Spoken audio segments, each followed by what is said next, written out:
Aujourd'hui, on fait une analyse approfondie d'un produit qui cartonne sur Amazon.fr. Ah oui, on fait pareil. Le sac à dos cabine Clostain, dimension 40 par 20 par 25 cm. Ah, le fameux format Ryanair. Exactement, conçu exprès pour leurs normes. Et figurez-vous, il est numéro 1 des ventes mode et aussi bagage cabine. Impressionnant. Donc on va regarder la page produit, les avis clients récents, pour comprendre un peu pourquoi ce succès. Qu'est-ce qui fait que ce sac-là, précisément, plaît autant? Mais c'est vrai que c'est un phénomène. Et la clé, vous l'avez dit, ce sont ses dimensions. 40, 20, 25 cm. 20 litres. C'est petit, 20 litres. C'est petit, mais c'est surtout crucial pour éviter les frais supplémentaires sur les compagnies low cost. Ryanair, EasyJet, etc. Respecter ça à la lettre, c'est... comment dire? C'est l'argument de vente numéro 1. Ce n'est pas juste une caractéristique, c'est ça qui vend le sac. Tout à fait logique. Alors, qu'est-ce qu'il propose concrètement, ce sac? Si on regarde les caractéristiques. Oui, Il y a un compartiment principal qui est décrit comme spacieux. avec des sangles de compression, vous savez, pour bien tout tasser. Oui, pour optimiser l'espace classique, mais efficace. C'est ça. Il y a aussi un compartiment pour ordinateur, une poche dite humide, Ah oui, pour les affaires de toilette, par exemple. voilà, une poche anti-vol dans le dos, ça c'est pas mal, et plusieurs autres petites pochettes. Franchement, ça a l'air assez bien pensé, assez pratique. Et le matériau, polystère haute densité, c'est ce qui est indiqué. Oui. Et pour le confort, il parle d'un dos aéré, de bretelles remboursées. D'accord. Et ce qui est fascinant, je trouve, c'est que son défaut, si on veut, cette taille très très contrainte, Oui, bien sûr. c'est en fait la clé de son succès. Il ne cherche pas à plaire à tout le monde, il veut juste être la solution parfaite pour cette contrainte spécifique des low cost. Et les utilisateurs, ils confirment ça. Dans les retours, les avis, Ah, est-ce que cette praticité, elle ressort? ah, mais complètement, la note globale est excellente. 4,5 sur 5. Et ça, sur plus de 2400 avis, c'est énorme. Ah oui, quand même. Et le mot qui revient tout le temps, mais vraiment tout le temps, c'est très pratique. 83 fois. D'accord. Il est vu comme idéal pour les courts séjours, le sport, certains l'utilisent même au quotidien. La bonne qualité est aussi mentionnée, 60 fois. Pas mal.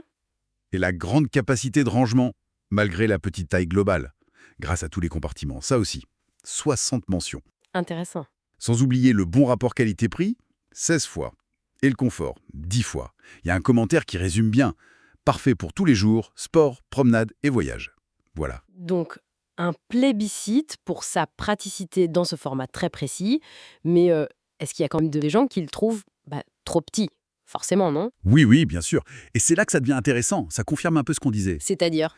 Si vous avez 29 mentions positives qui disent « super », pile la bonne taille pour la cabine, vous en avez 11 négatives qui pointent justement à un manque de place Ah, ou qu'ils trouvent limite. Il y a un commentaire qui dit texto « les mesures sont limites, je trouve ». d'accord. Ça montre bien qu'il répond à un besoin très très ciblé. Le petit bagage sous le siège pour un week-end ou 2-3 jours.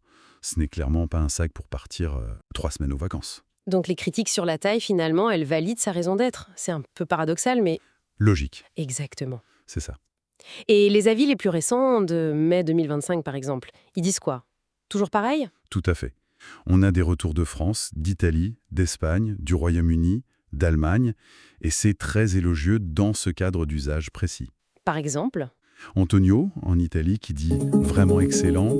Selena Taylor, au Royaume-Uni, recommande vivement. Marie, en Allemagne, parle d'une conception parfaite. Eva, en Espagne, très buena mochila. Ok. Nathalie, en France, le décrit comme un style petite valise, ce qui est assez parlant.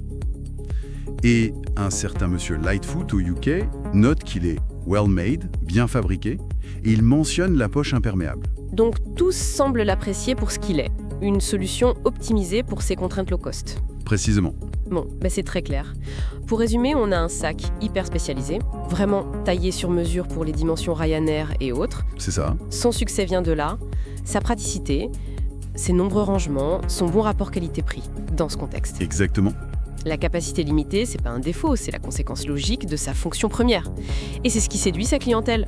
Le classement numéro 1 sur Amazon le confirme bien. Tout à fait. Et ça nous amène peut-être à une petite réflexion pour finir. Oui, Avec ces règles de bagages qui se durcissent de plus en plus chez les compagnies aériennes, on voit comment l'innovation dans la conception, comme pour ce sac Clostain, ça transforme un peu nos habitudes de voyage, non? c'est vrai. Est-ce qu'on ne devient pas tous des experts en optimisation d'espace? À repenser comment on fait nos bagages pour grappiller chaque centimètre carré autorisé. À jouer à Tetris avec nos affaires. En quelque sorte, oui. C'est une dynamique intéressante, je trouve, entre les contraintes imposées, L'ingéniosité des fabricants et nous, les voyageurs qui nous adaptons. Une bonne question à méditer pour préparer les prochaines escapades.